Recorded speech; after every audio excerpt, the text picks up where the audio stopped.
This is part B of the Baby Angel Geronimo editions of the Khoodeelaar television channel being broadcast only on the internet, not on satellite, not on terrestrial, and not on cable platforms. This is Friday, the 30th of June 2023, and this broadcast is being made from London in the United Kingdom in the evening of Friday, the 30th of June 2023. And the evening, no standard owned by the son of the KGB agent, ex KGB agent, apparently,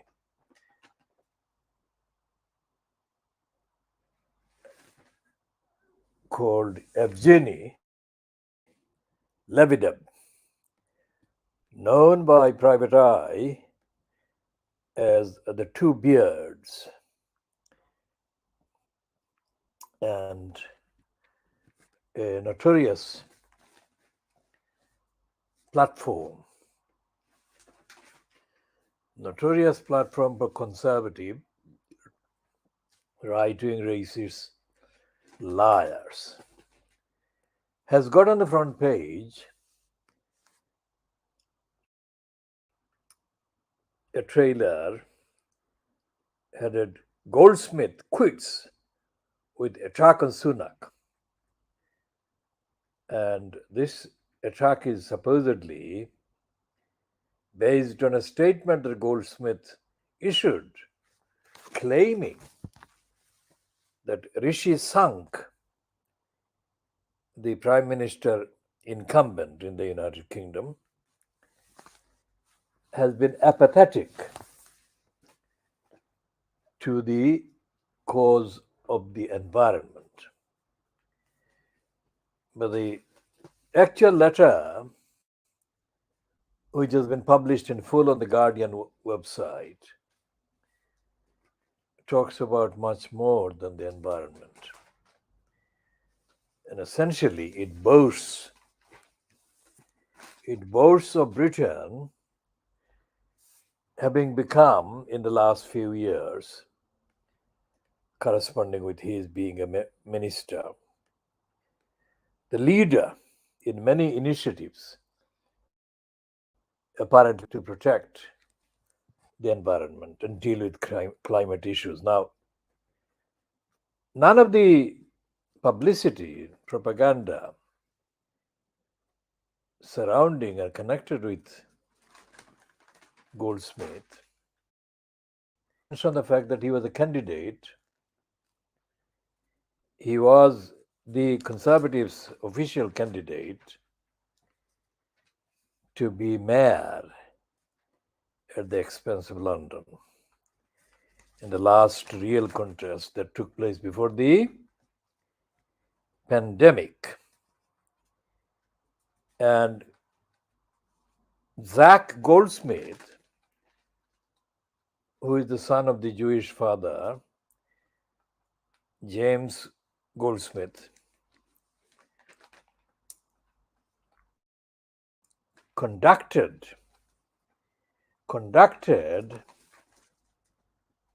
a dedicated Muslim-hating, anti-Muslim, hateful campaign against Sadiq Khan. Now, anyone who knows Sadiq Khan politically, I don't know him personally, but politically, Sadiq Khan is not an ardent believer in Islam. And secondly, Sadiq Khan is not really a distinguished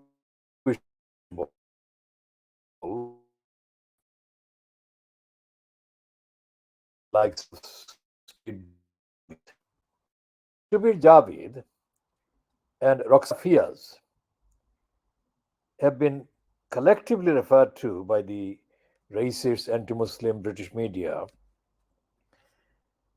as the quote, successful children all of them Pakistani bus drivers' children.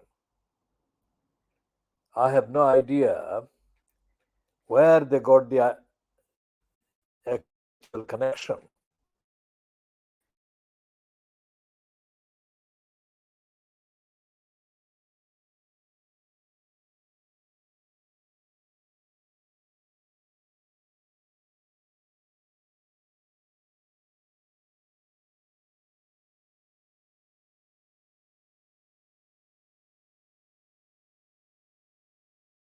November 2012, where a Pakistani bus driver driving a 25 bus going west behaved in a way that showed that he was an idiot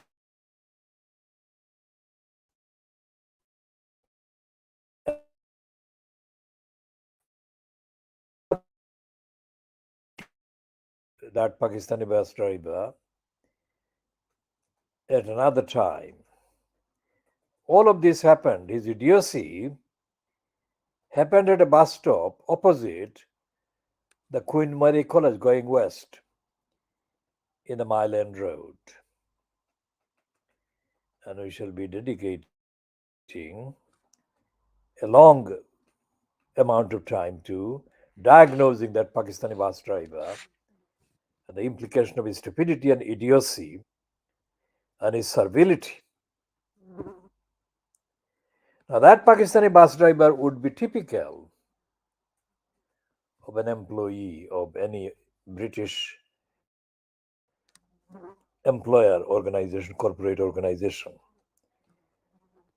And nothing that he did or said suggested that if he had any children of his own, he was going to be centrally responsible for raising those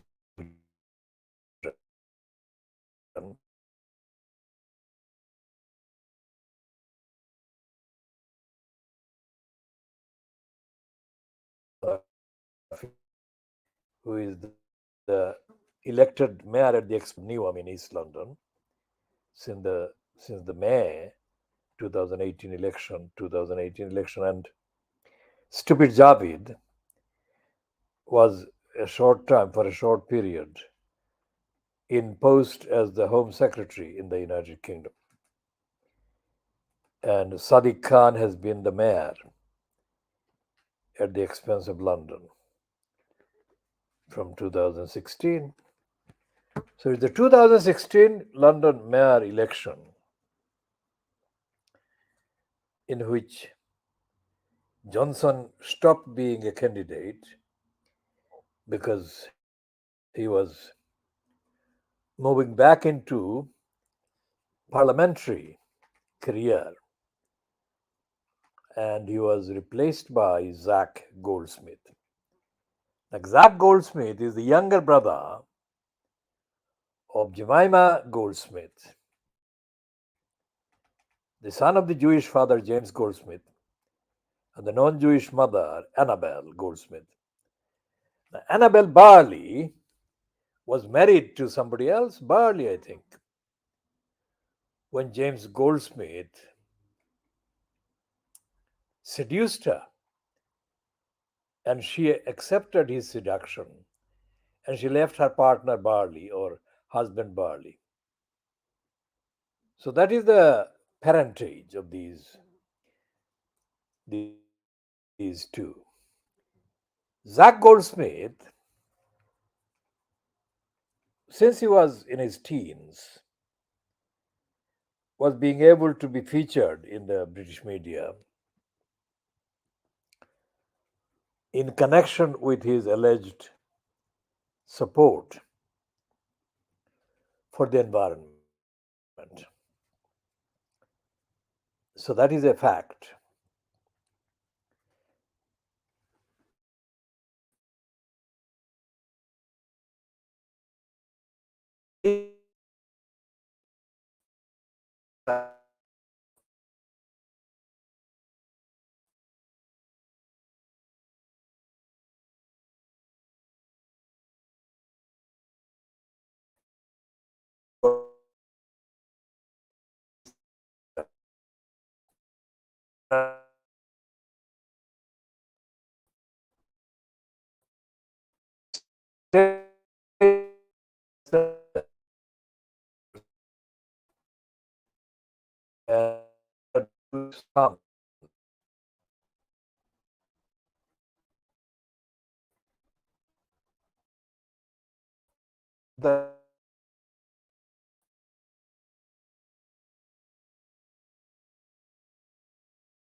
because of her lack of education and her lack of understanding and her lack of enlightenment.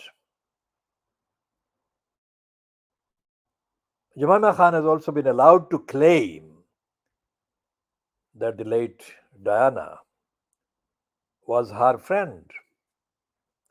Now, there are so many people in the United Kingdom that can be described as being calling themselves a friend of Diana's. Now, it is impossible to check the veracity because while Diana was alive, as far as I'm concerned, I never came across any of these people, most certainly not Jemima Goldsmith, as even being familiar with Diana.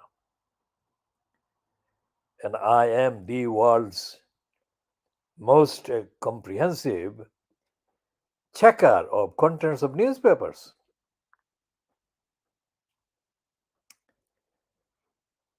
Now, why am I talking about Jemima Goldsmith when I should be talking about Zach Goldsmith? The answer is that her less than respectful references to Imran Khan show that Imran Khan was mistreated by her, mentally at least. And then the battles that Imran Khan went through in the very confused culture in Pakistan, especially in Lahore, because of his relationship and marriage to Jemima Khan, who was portrayed in Pakistan mainly as a Jewish person. My understanding is that Jemima Khan has not shown publicly, accessibly anyway, anything that can be described as being dedicated to her being Jewish. But that is a mark of the stupidity of the popular culture and popular atmosphere in Pakistan, in Lahore, and places like that they actually focused on her being Jewish and they continued to attack her because she was Jewish. And that was absolutely wrong. Totally wrong. And I believe that Imran Khan has failed since his divorce from Jemima Khan and since his improvement, political career wise, towards the post of becoming prime minister, which he did become. And his failure to show leadership about opposing sentiment whatever. He hasn't done that. And I think that that is one of his flaws. Having said all of this, I must add that when he was attacked in 2022 and ousted from his post as prime minister, Zach Goldsmith did issue statements supporting him. Having said that as well, what Zach Goldsmith did against Sadiq Khan remains unforgivable. Because Sadiq Khan had never done any politics career wise in the Labour Party anywhere in Pakistan.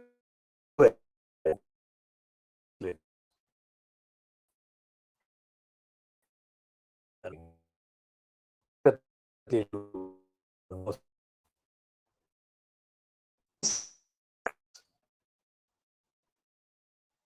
Smith was wrong at Sadiq Khan as being a Muslim, like the Pakistan had targeted Jemima Khan as a Jewish person. Of course, she was Jewish, but she was not on a Jewish mission whatsoever, as far as I can see. Now, it is a very clever Jewish.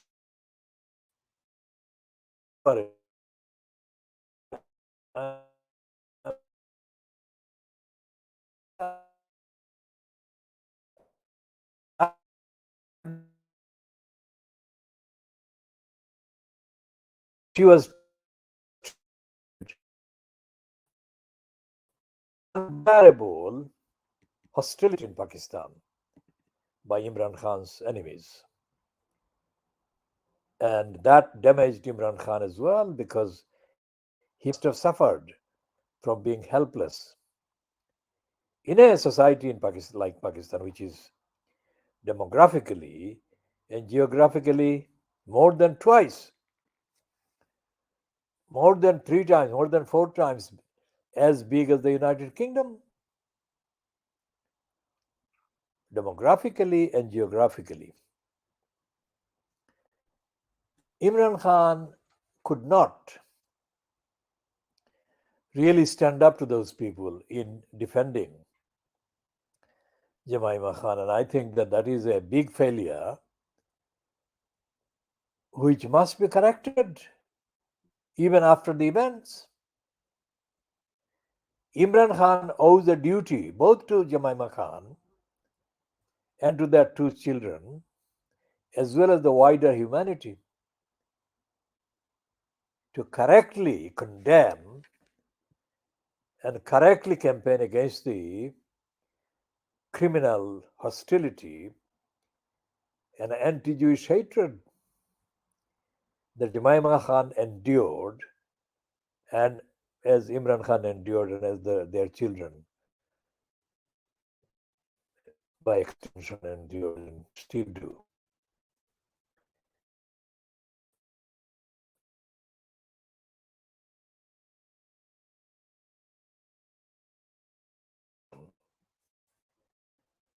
That she herself referred to Imran Khan in words, phrases that are not respectful enough. Having said that, I don't think she is evil. But moving on to Zach Goldsmith, and today, 30th of June 2023, Zach Goldsmith doesn't come across as even being aware of what has happened in the last 5 days about the London mayor election that is coming to be held within the next 1 year. And the Conservatives shortlist. The shortlist means that they haven't yet decided who their final candidate would be for the post of mayor at the expense of London. Because what has happened in the last 5 days, in my view, is nothing less than historic. Historic. Because this is this woman that I had not been conscious of, Daisy Goodwin, has carried out something of a coup in the British political scene. Nothing short of a coup. A permanent, lasting event. And she deserves to be recognized for what she has done. Absolutely true. Other women have been victims of sexual assault and being touched by their assailants in a sexual way, and they have complained and they have complained, but they have not come anywhere near getting a result, which is what she has done. Now, we have linguistically, that is, I have linguistically struggled, and I come to the conclusion, I think with satisfactory result, which is that this name Corsic, what is his name? Let's get him absolutely correct, his name. This is the name that I shall check and I shall diagnose.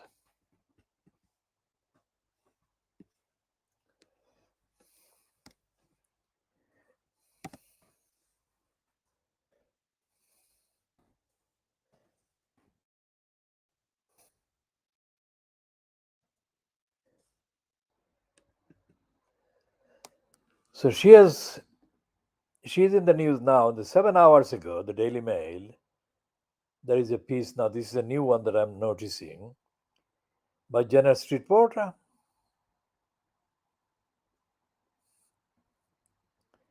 And Jenner Street Porter is saying, I was verbally abused by a stranger. And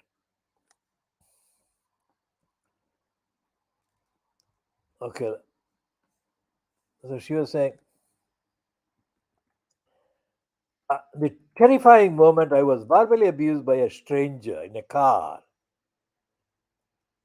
during my seaside walk, and why, like Daisy Goodwin, I must speak out to help fight the scourge of threats to women. Now, this has been updated at 30 hours GMT today. I have seen only now because I've been busy with other things until now. And she's saying, yesterday I decided to go for a quiet walk by the sea in Kent. The rain and clouds had cleared. It was a glorious afternoon with few other people around. The only sounds were of seabirds and lapping waves on the shingle. As I walked along a road just above the beach in Sea Solta, I heard a car driving slowly behind me. The engine noise got closer and closer as I neared the end of the cul-de-sac. I turned around to encounter a middle-aged man driving a grey Golf who suddenly started screaming at me without any warning. I hate you. We all hate you. Who do you think you are? Are you ugly and stupid and you are shit? Well, didn't say the full word, but is S 3 stars. Initially, more out of nervousness because his car was literally 6 feet from my legs. And then I quickly stumbled down a grass slope to the beach to escape, heading back towards home. The moron turned his car around and then followed me for a few yards above, with his windows down, screaming out some final insults. You've got it coming. You will go down. Then he triumphantly drove off, leaving me shaking and utterly confused. What on earth was his intention? Was he exercising his freedom of speech? I accept that not everyone might agree with my opinions. Or was this threatening behavior? Verbal violence can be as damaging as physical abuse. I certainly felt as if I had been hit. What did he mean by going down? Death? The definition of what is fair comment has become blurred. These days, everyone thinks they're entitled to voice an opinion on social media. Fair enough. But in the real world, screaming at a woman walking by herself is nothing less than a violent, frightening act. Why can't we express our dislike or distaste for someone or something without shouting and screaming at full volume? Women like me who stick our heads up and voice our opinions or television and online are used to being trashed by anonymous trolls. MPs, businesswomen, television presenters, and my fellow loose women have all encountered people who think it's perfectly okay to say right into our faces in public places that they think we are crap. To be fair, there are far more people who are very nice and complimentary. But even if I loathe those views, I would never consider getting into a car and following them, screaming and swearing out of the window at close range. There are other, more subtle ways to get your views across. Keeping women safe has become a huge issue in 2023. Now, she goes on and on. Now, this week, writer Daisy Goodwin made headlines by naming a political advisor who she alleged groped her in Downing Street 10 years ago. And I'm still looking for that name. That is what I started looking for. She had gone for a meeting about a potential film project when, without any warning, Daniel Korsky placed his hand on her breast. It's a Korsky name that I was looking for. I'll come to a short update on Janet Porter, whom I met exactly in May 1978. And we did that following my understanding that the where she was presenting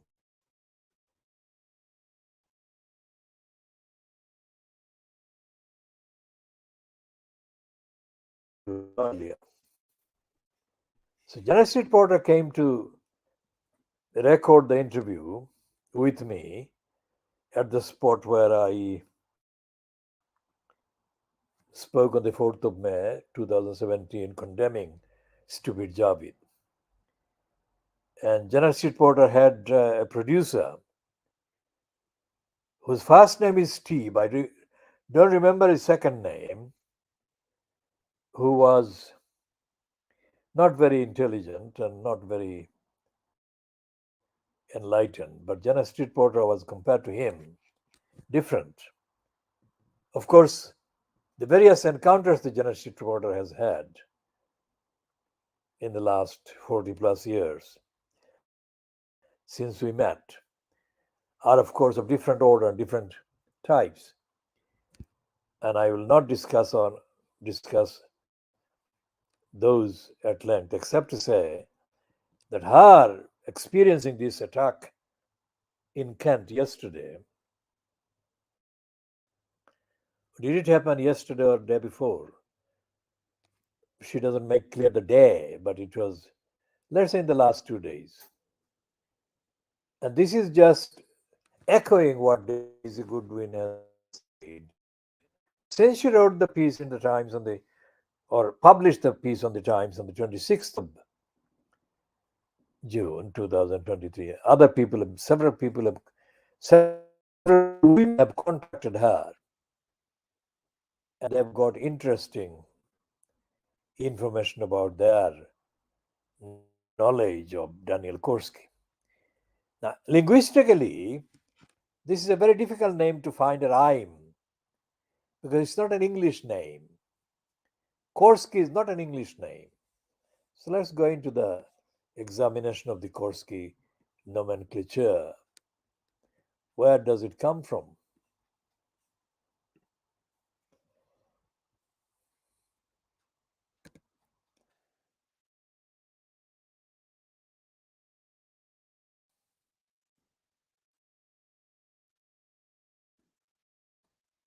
So probably the initial,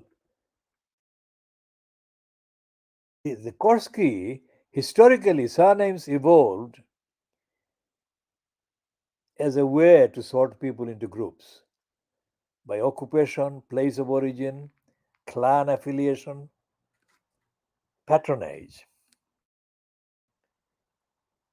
And this is the,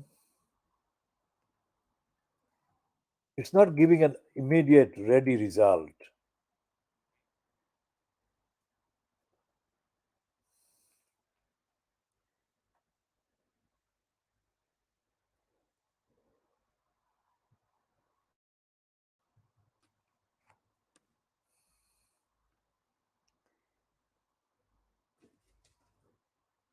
Okay, so the first result, name Slok, says that Korsky meaning is energy, helper, stimulator, and Korsky is a boy girl name. The numerology number for the name Korsky is 11. It doesn't say which language it is from.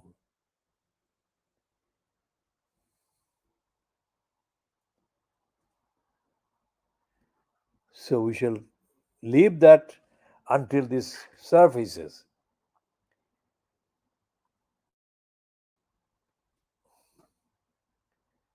And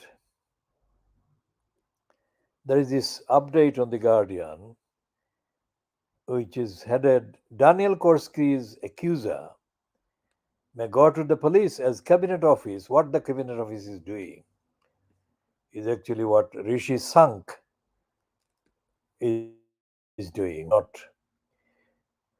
formally investigate the behavior of Korsky while Korsky mounted the sexual assault in a government workplace. And there is this other item in the Guardian website, which is that a woman who claimed she was groped by the former Tory mayoral hopeful Daniel Korsky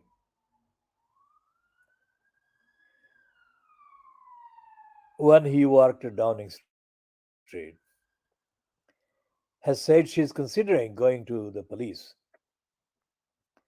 after the cabinet office told her it would not investigate her allegations. Daisy Goodwin, a novelist and television producer, also criticized the response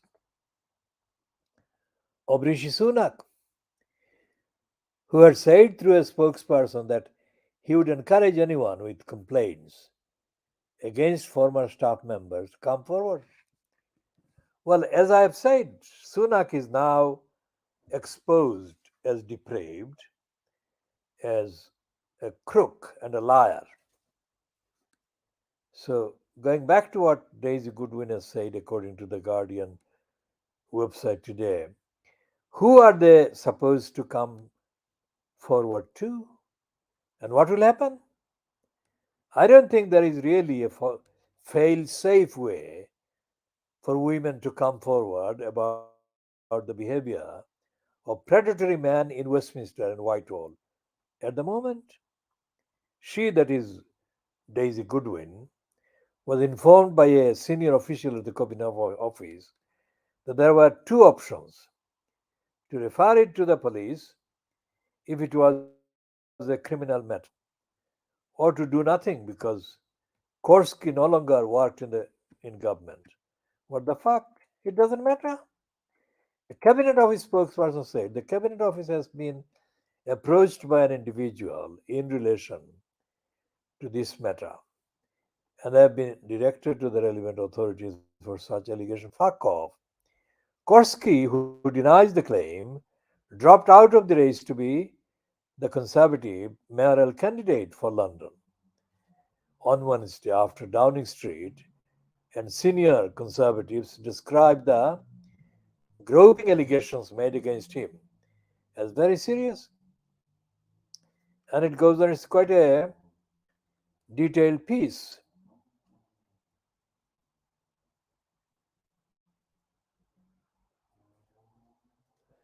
And what is happening with the comment that I started about Zach Goldsmith is this, that instead of talking about the environment and Rishi Sunak's apathy towards the environment,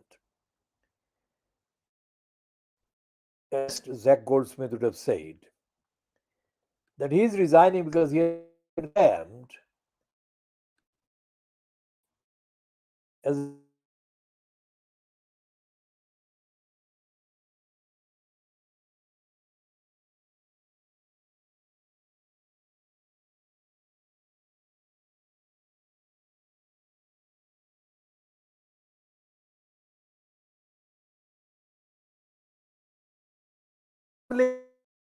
identified friends the youth of Boris Johnson. One is Goldsmith, and the other is the son of an Iranian anti-Muslim woman, Shusha Gapi. Shusha Gapi is a white man, and so therefore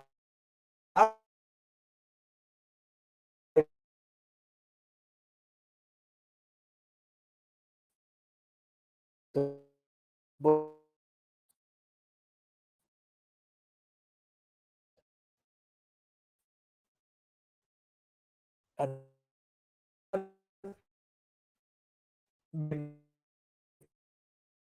in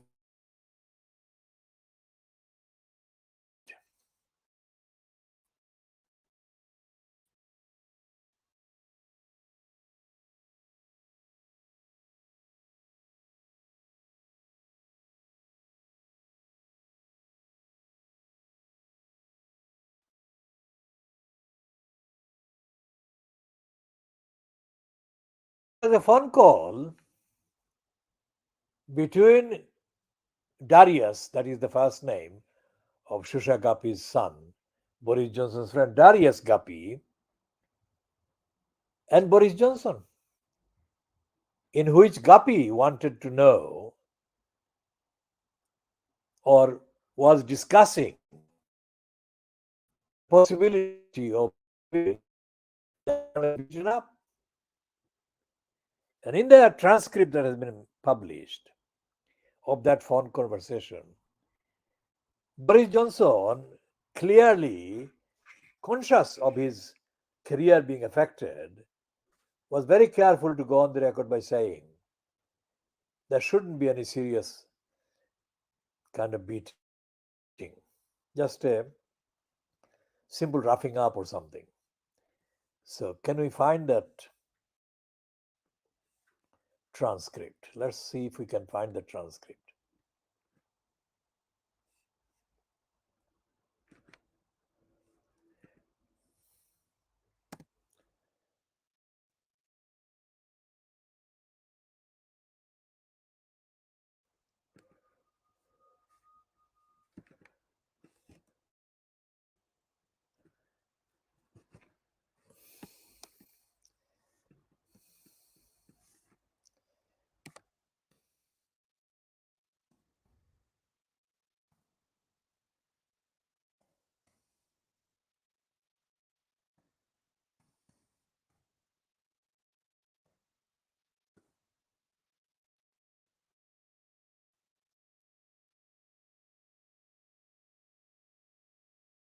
Now, this is from there are several sources for this transcript, and one of the sources is, of course, the Guards Spitfire, and there are others. So let's look at this one on the Guardian, which is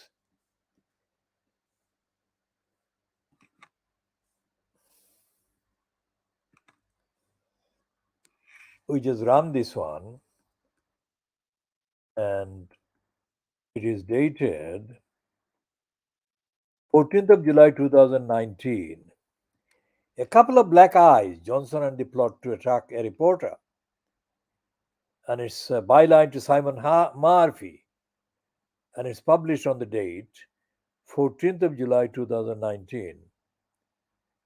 And it says the intended victim of a beating planned by the politician's friend has called for an apology. As a veteran News of the World reporter, Stuart Collier spent much of his Fleet Street career exposing villains. But the only criminal he investigated who prompted a threat to him and his family's safety was Boris Johnson's close friend Darius Guppy. Guppy's secretly recorded plot that was in 1990, so this is now 2023. So it's 33 years ago. Johnson, then a young Daily Telegraph Brussels correspondent, supply him with Collier's address.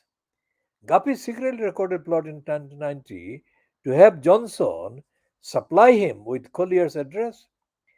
So Guppy, could send over heavies, that is, thugs, to beat him up. This, according to the Guardian piece, came to nothing. Almost 30 years later, with Johnson's journey to Downing Street nearly complete, Collier is still waiting for an apology from the Conservative MP for his involvement in the Guppygate scandal. Now, Guppy ended up being jailed for staging a fake 1.8 million jewelry heist, thought to be the subject of Collier's inquiries. Some years later, the 69-year-old journalist left the News of the World for a quieter existence in the Oxfordshire countryside, where he worked as a postman and Tesco delivery driver before retirement.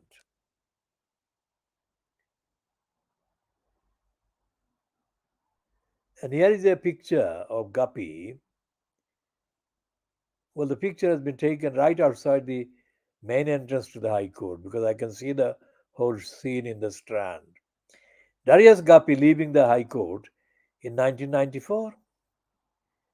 And the photograph was taken by Stefan Russo, Press Association. Collier has kept a mountain of cuttings from his career, which also included a 10-year stint at the Daily Mail, during which he covered Princess Diana's wedding to Prince Charles. Though he has long been out of journalism, his enthusiasm grows as he recalls stories of his early days on Fleet Street. Sitting in the home he shares with his 64-year-old wife, Jennifer, a former nurse who now works for a charity, one episode during his career still rankles. I do think he, that is Boris Johnson, should definitely apologize, Collier said. I have been more incensed reading over the stories about him in the newspaper, and it strikes me as being as scandalous he could as scandalous. No, let me read this whole sentence again because I've misplaced the various words. Starting again, the quote in the Guardian, attributed to Collier. I have been more incensed reading over the stories about him in the newspaper, and it strikes me as being scandalous. He could have possibly been in league with Darius Guppy in a plot to get me beat up. Fortunately, it never happened. But for a possible future leader of the Tory party to be involved in that way is absolutely dreadful, in my opinion. Now, That was being said in 2000. I'll come to the date again. Asked about Johnson's explanation that he was acting out of loyalty to an old friend, Collier said he might have come to Eton with Guppy. But loyalty shouldn't really extend to plotting to have a journalist beaten up. I'm just amazed that he acted in this way, that he didn't have the gumption not to get involved with someone like Guppy. So there is a picture of Jennifer sitting behind him while Collier is photographed looking at the camera, both of them, but the face of the person they're talking to is not shown.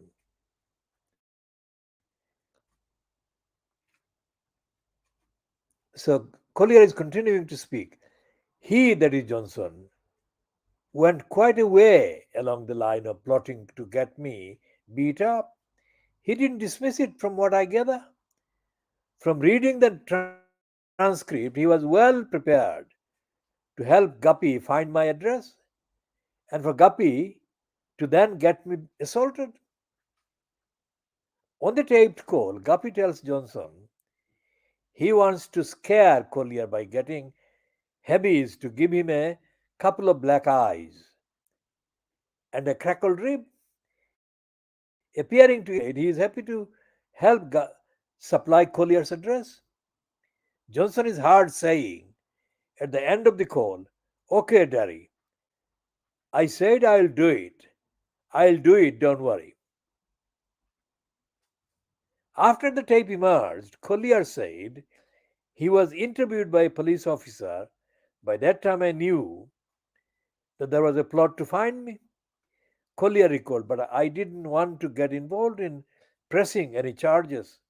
I just really wanted to get on with my life. Fortunately, nothing came of Guppy's threats or Boris's involvement. Collier does not regret his decision not to take it further with police at the time and has no plans to now. I was just being, I, I'll read that again. I was just keen to get on with my job as a News of the World reporter, he explained. I had warned my wife to be aware of the situation. But over the years, I have thought that Johnson could at least have made some approach to apologize, especially as it became more likely he might be leading the Tory party. I'm amazed that he's entered this leadership race with this sort of skeleton in his cupboard. Collier added, I would like to become public knowledge again. No, read that again. I would like it to become public knowledge again. It's just basic honesty. Everyone has made mistakes. If he views this as a mistake, then he should say so.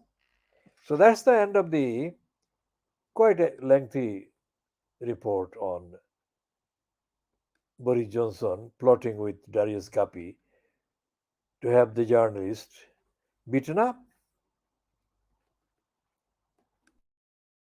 Now, date I was looking for is the 14th of July 2019, which is when this was published, and that is when Johnson was almost certain to become the leader of the Conservative Party. Now, think about this. This guy Collier was absolutely right. Johnson did become leader and he did become the prime minister. And what is Johnson doing today? Johnson is part of the dog mess on Britain's pavement, as he has been described by the former Tory member of Parliament, Matthew Paris. And according to Anthony Sheldon, in the latest biography that Sheldon has written, Boris Johnson intellectually is extraordinarily empty.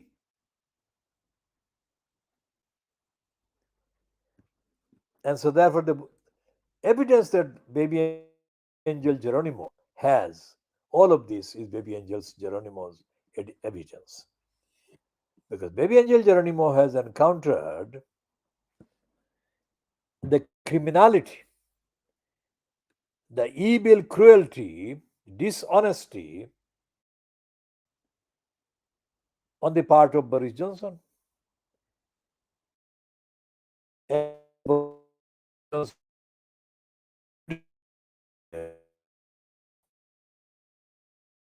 and gave the go ahead baby angel Geronimo, the continued demonizing of baby angel Geronimo as somebody to be accused of being unwell, which baby angel Geronimo never is, never was unwell, never was ill. If Boris Johnson 33 years ago could have been openly promising to help Darius Guppy to find Collier's address so that a number of heavy thugs would go visit him and beat him up, give him a black eye and broken ribs. That happened long, long before baby angel Geronimo was even born. So Boris Johnson has been a lifelong criminal, a lifelong plotter, conspirator. And what baby angel Geronimo's experience as the subject of three high court cases, hearings, shows is that the targeting of baby angel Geronimo was not being done by somebody casually without any motive of criminality. The targeting of baby angel Geronimo was now being led by a lifelong criminal plotter. And the predictions that baby angel Geronimo made in 2021, the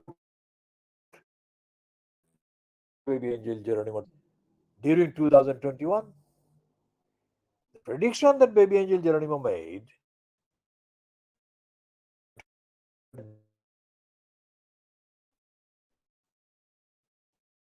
this great and it would become a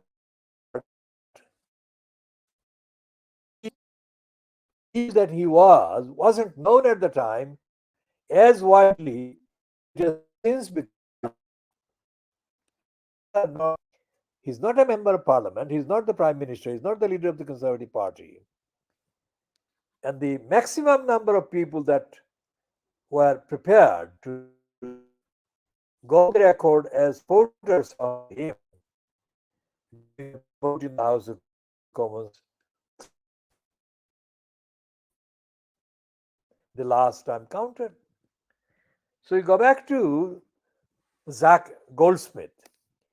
Now, if Darius Guppy is an example of Boris Johnson's friend, Zach Goldsmith doesn't really represent a difference. He plotted for mass hate campaign to be mounted and staged in London against an innocent candidate for election to the post of mayor. And the only reason that Zach Goldsmith was prepared to create, to do the plot, to have Sadiq Khan seriously damaged and harmed, was because Zach Goldsmith wanted the post himself. It wasn't because there was any evidence. There could never be.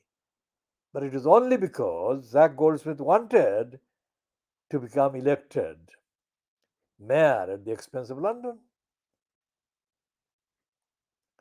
Now, what has happened in the drama that he staged today, saying that it was because Rishi Sunak was apathetic to the environmental cause, is to hide the latest evidence of him being condemned by the same committee, the same parliamentary committee, the Privileges Committee, that actually took part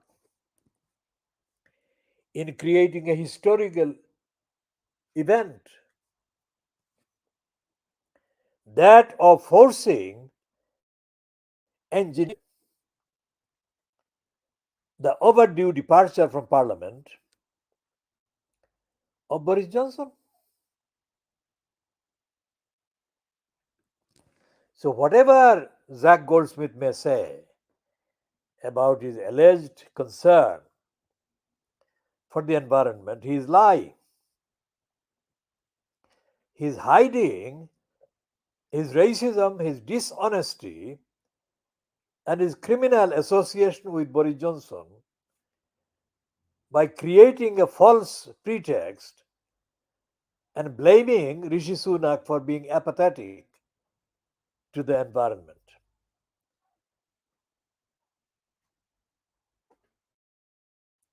And I don't think there is anything like a public intervention by Jemima Goldsmith.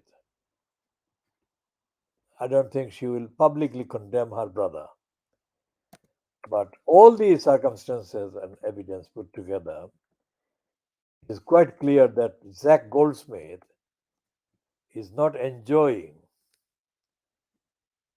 a good position within his among his family. Because this is not, it is not just embarrassing, this is worse than embarrassing. He has been effectively treated as a wrongdoer. And he has done that.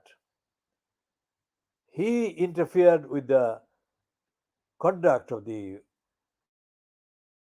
investigation that was underway by the Privileges Committee into Boris Johnson's wrongdoing itself.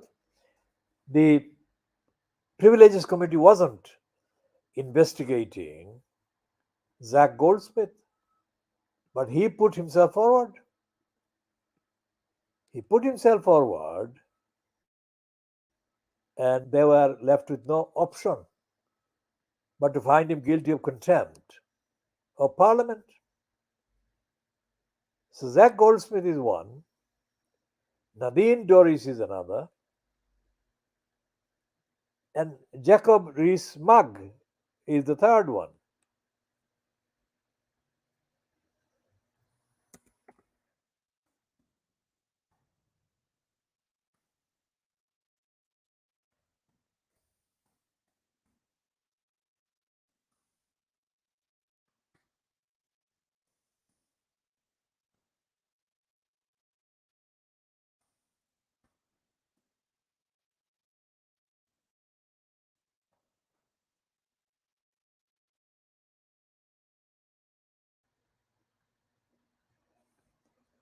According to the Sky News item, the heading is Zach Goldsmith, Tory minister named in Partygate interference report, quits with attack on Prime Minister's environmental apathy.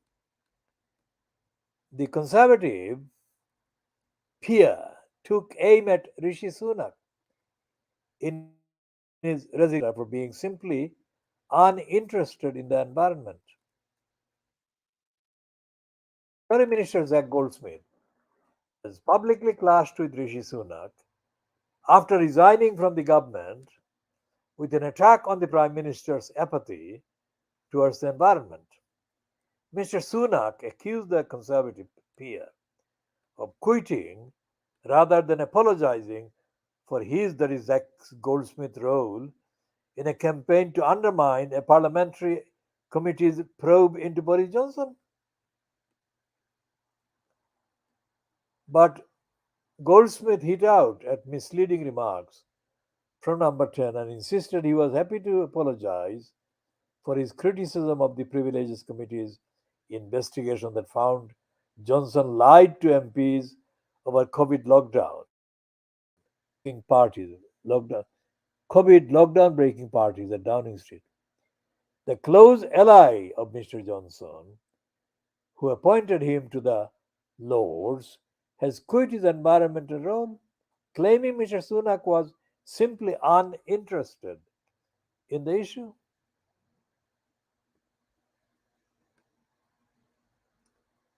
The day before, the Tory peer, an ex member of parliament, was chastised by the Privileges Committee for tweeting about its finding that the former Prime Minister had lied to Parliament about the parties. In a letter released by Downing Street, it was revealed that Mr. Sunak asked him to apologize to the committee, but he refused.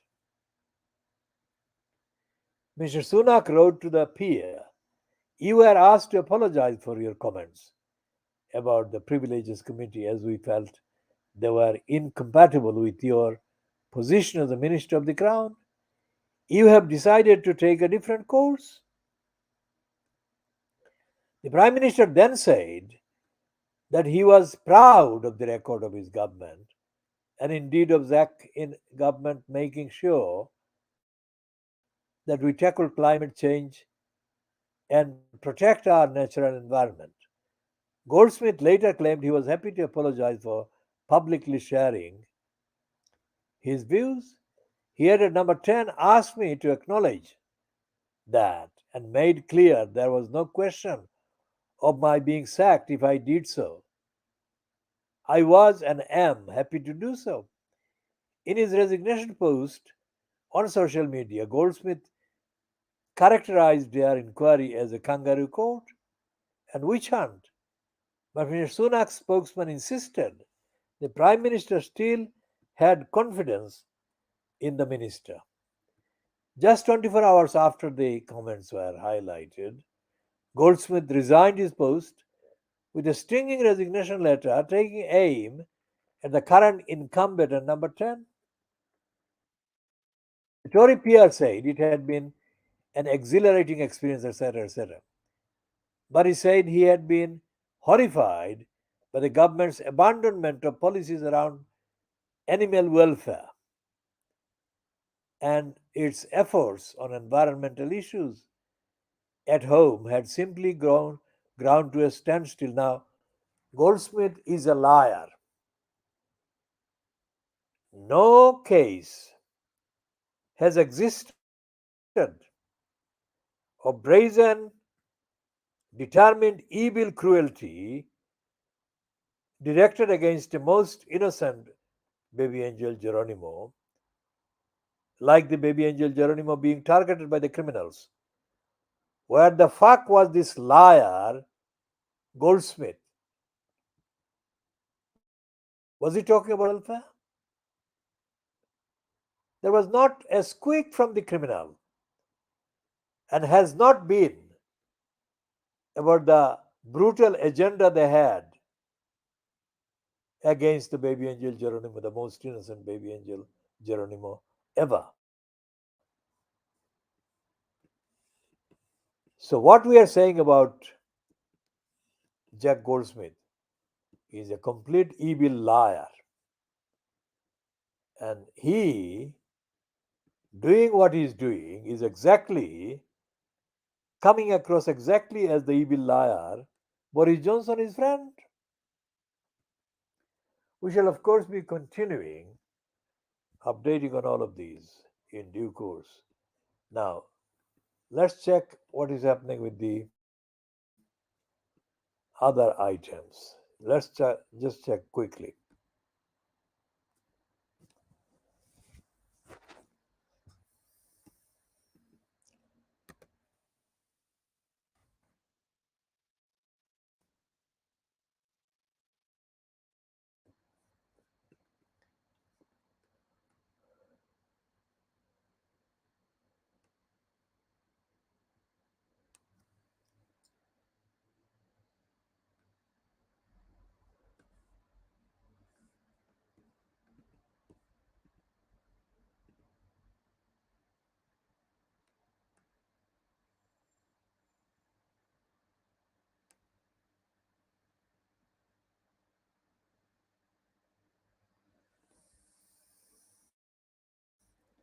this fucking evil liar Boris Johnson, the racist scum, is using that form, that phrase, which he used about Brexit, get Brexit done.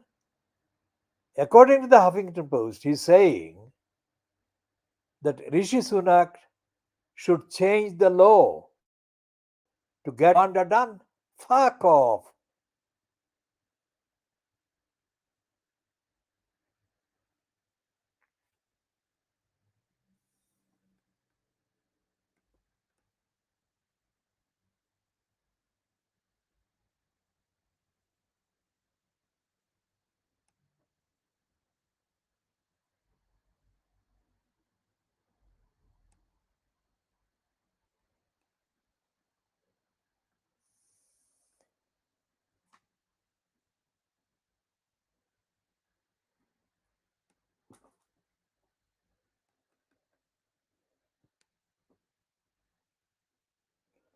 And this piece in the Guardian 4 hours ago is carrying an ominous evidence of contempt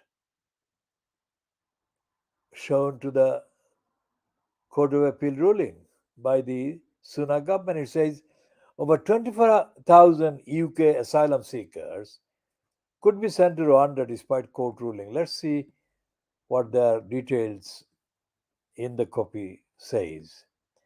Why are they saying this number and what is the basis? The heading is over 24,000 UK asylum seekers could be sent to Rwanda despite court ruling. Home Office sent 24,083 letters of intent warning refugees they were being considered for forcible removal. Forcible removal. More than 24,000 asylum seekers from about one third of the world's countries could face removal to Rwanda by the UK Home Office in future, even though the scheme was found to be unlawful in the Court of Appeal on Thursday. Home Office data obtained under the Freedom of Information request shows that between January 2021 and March 2023, 24,083 asylum seekers were issued with letters warning them that they were being considered for forcible removal. A notice of intent letter is issued after the Home Office has decided. I'll read that again. A notice of intent letter is issued after the Home Office has declared an asylum claim inadmissible. This means the case cannot be determined in the United Kingdom because the asylum seeker previously passed through a safe country before reaching Britain.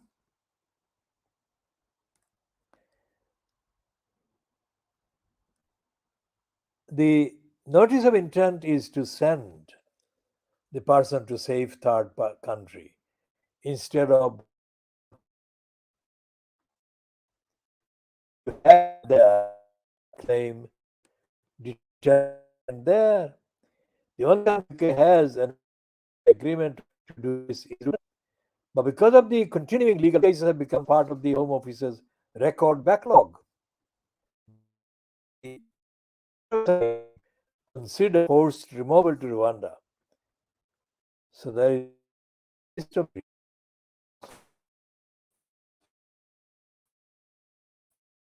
the largest number at the top and the lowest number underneath is Palestine, followed by India. So the largest number is Albanians, then Iran, then Eritrea, Afghanistan, Syria, Iraq, Sudan, El Salvador, Vietnam, Georgia, Honduras, Egypt, Ethiopia, Somalia, Turkey. Then there is a group called Stateless, and then Yemen, then Kuwait, then India, Palestine, and other. According to Home data, the top nationality is Albanians, with 3,859 notices of intent issued. Also on the top 10 are Iran with 2,715,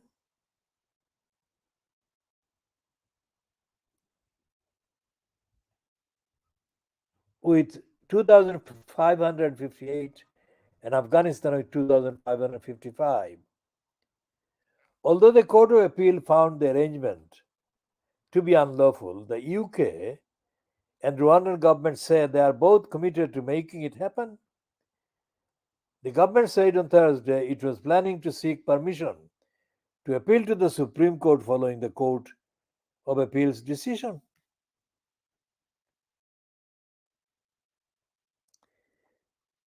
Tawfiq Hussain of Duncan Lewis solicitors, who represented 7 of the asylum seekers threatened with forcible removal to Rwanda in the legal challenge that succeeded in the Court of Appeal on Thursday, said torture survivors from places like Iran, Eritrea, Syria, and Sudan are languishing in the asylum system with no real prospect of being removed to Rwanda. The dehumanizing impact of living in limbo like this is crucial. The Home Office should urgently review its policy and process these claims immediately. Steve Smith, MBE, the chief executive officer of the refugee charity Care for Calais, said over two-thirds of the refugees we work with who have received Rwandan notices have reported indicators of modern slavery and torture. It is shameful that having already created a record backlog of asylum claims by not processing them efficiently, the UK government has paused tens of thousands more. This only serves to inflict more trauma on the survivors of modern slavery and torture. The Home Office declined to comment. This is the Guardian 4 hours ago. So what time is it now? It's 21:16 GMT. Only 4 hours ago. The Home Office declined to comment on the data, but it is understood that while all those issued with notices of intent could not be moved to Rwanda, at the same time the UK government's hope is to fly as many people as possible there after the legal case has been resolved, if it is resolved in the government's favor. Now, what is happening with this Rwanda thing, I have to say again, is that this is the main top story in the news lines, or running order, as they say.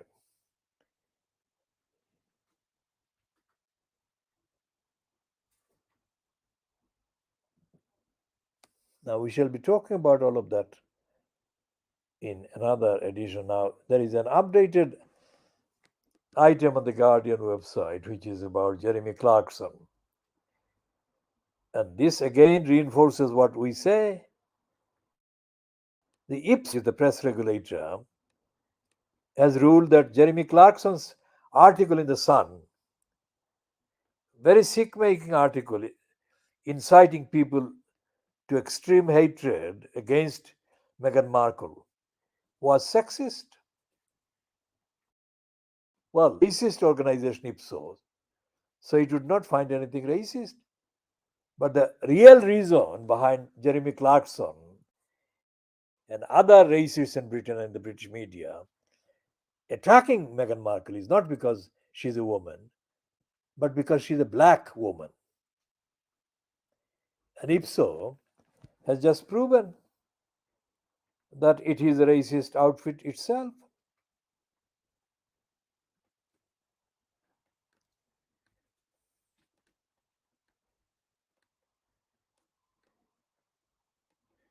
And there were 25,000 people who complained against Clarkson after his hateful attack on Meghan Markle.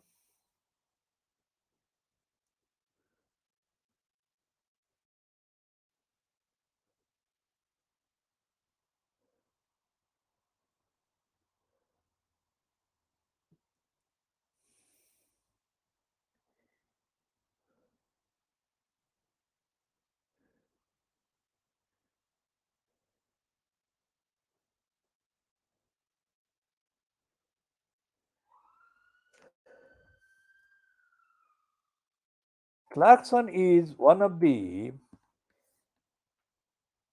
evil factors on the soil of England. Clarkson is evil, Johnson is evil, Pierce Moron is evil. And these evil ones are now being, if you like, exceeded in the evilness of the Indian origin conservative politicals. Ugly Priti Patel, the Prime Minister Rishi Sunak, and the UK Interior Minister Suella Braverman. Think about that. They are not Uncle Toms, they are Uncle Tom's worst possible forms. So when Gary Lineker was in the news because he had said that the language being used by Braverman was reminiscent